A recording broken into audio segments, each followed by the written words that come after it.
สนับสนุนโดยน้ำดื่มปทุมมา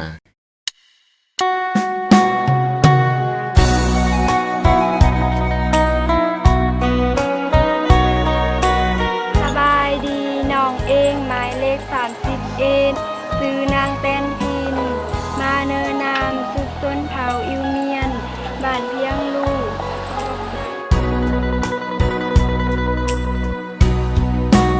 สบายดีน้องเองหมายเลข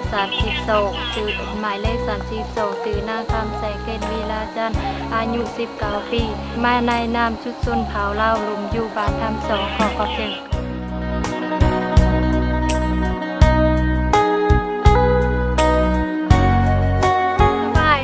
น้องเองหมายเลข33สื่อนางเสียงล่วงแสเจ้าอายุ18 ปีมาในสุดเฝ้าอิวเมียนปัจจุบันอยู่บ้านนางเงินขออนุญาตเว้าเป็นภาษาอิวเมียนแป้งอ่อนเยี่ยหมายเลข33เยี่ยเหวเสียงล่วงแสเจ้าตายนายสุดเฝ้าอิวเมียนขอขอบใจ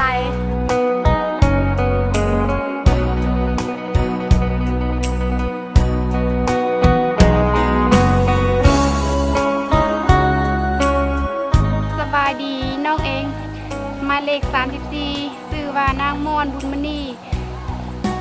อายุ18 ปีมาเนินนามสุดต้นเผาไตแดงปัจจุบันอยู่บ้านนาสานขอขอบเจอ